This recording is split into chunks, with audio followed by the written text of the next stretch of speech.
Hello বন্ধুরা, সবাই কেমন আছো? অন্নপূর্ণা রান্নাঘরে সবাইকে স্বাগত। আজকে চলে এসেছি আবারও একটি নতুন রেসিপি নিয়ে। ঝাল ঝাল কচুরলতি। প্রথমে কচুরলতিগুলোকে অল্প লবণ দিয়ে একটু আগে থেকে সেদ্ধ করে রাখবো। তারপর কড়াইতে অল্প পরিমাণ তেল দিয়ে তেজপাতা, শুকনো লঙ্কা ফোড়ন দিয়ে দেব।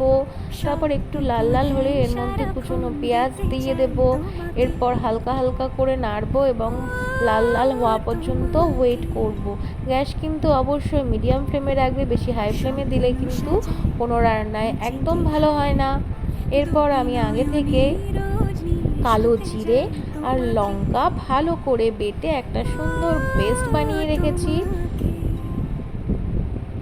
এরপর পেঁয়াজগুলো লাল লাল ভাজা হলেই আমি সেই বাটা পেস্টটিকে আমি দিয়ে দেব এবং দিয়ে আমি কিন্তু খুব সুন্দর করে নাড়াচাড়া করব। খানিকক্ষণ পরই আমি এর মধ্যে অল্প পরিমাণ মতো হলুদ গুঁড়ো দিয়ে দেবো, অল্প পরিমাণ মতো লবণ দিয়ে দেবো। লবণটা কিন্তু বুঝে দেবে, কারণ কচুরলতি আগে থেকেই লবণ দিয়ে সেদ্ধ করা। অল্প পরিমাণ চিনি দেবো, এতে কিন্তু খুব সুন্দর একটা রং আসবে তরকারিতে। আর কাশ্মীরি লঙ্কার গুঁড়ো দেবো, এতে কিন্তু একদমই ঝাল হবে না তরকারি, শুধুমাত্র রঙের জন্য। তোমরা না চাইলে এটাকে স্কিপ করতে পারো। তারপর অল্প পরিমাণ মতো একটু জল দিয়ে ভালো করে মশলাটিকে কষাবো। জল দিলে কিন্তু মশলা খুব ভালো করে কষে। খানিকক্ষণ পর দেখবে তেলগুলো আলাদা আলাদা হয়ে গেছে। ঠিক তখনই বুঝে যাবে যে মশলা কিন্তু একদম কষানো রেডি।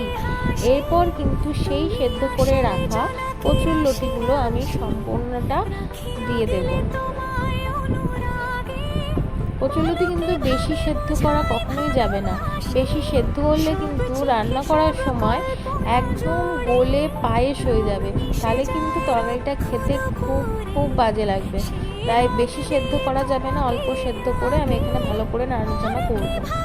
এটা কিন্তু অনেক প্রসেসেই রান্না করা যায়। কেউ মাছ দিয়ে করতে পারো, তোমরা আমার চ্যানেলটি দেখবে। আমি কিন্তু এর আগে মাছ দিয়ে, এই চিংড়ি মাছ দিয়ে এই রান্নাটি একবার পোস্ট করেছি। তো যে যেরকম পারো সেরকমভাবে এটা রান্না করতে পারো। আমি আজকে একটু সিম্পলভাবে রান্না করলাম। তারপর এটাকে ভালো করে নাড়াচাড়া করব। নাড়াচাড়া করে নিয়ে মোটামুটি যেই দেখবো হয়ে গেছে প্রায়, এরপর আমি কিন্তু এর মধ্যে একদম অল্প পরিমাণ জল দিয়ে দেব। বেশি জল কিন্তু দেওয়া যাবে না, ওই যে বললাম বেশি আগে থেকে এটা সেদ্ধ করা। এখন যদি বেশি জল দিই তাহলে কিন্তু ওটা একদম পায়েস হয়ে যাবে। তো অল্প একটু জল দিয়ে দেবে, ব্যাস। তারপর একটুখানি মিডিয়াম ফ্লেমে কিছুক্ষণ রেখে দেবে। তারপর দেখবে ঝোলটা কি সুন্দর ফুটে এসছে আর জলটা অনেকটাই শুকিয়ে শুকিয়ে এসছে। ঠিক এই সময় এর মধ্যে আমি অল্প পরিমাণ একটু লবণ দিয়ে দেবো, কারণ আমার মনে হয় লবণটা একটু কম হয়েছে, তার জন্যই দিলাম। তোমরা বুঝে দেবে। এরপর এর মধ্যে আমি একটু কাঁচা সর্ষের তেল ছড়িয়ে দেব। কাঁচা সর্ষের তেলে কিন্তু একটা সুন্দর গন্ধ আসে রান্নায়, তোমরাও কিন্তু ট্রাই করে দেখবে। ব্যাস, খানিকক্ষণ পর রেডি আমাদের কচুরলতির তরকারি। এবার কিন্তু এটাকে আমি নামিয়ে দেব এবং গরম গরম পরিবেশন করব। এটি সম্পূর্ণ আমি নিজের মতো করে রান্না করেছি, এটা অনেকভাবেই রান্না করা যায়। আর কে কে এই কচুরলতি খেতে ভালোবাসো অবশ্যই কিন্তু কমেন্ট করে জানাবে। কচুরলতি খেতে কিন্তু আমাদের সবার খুব ভালো লাগে,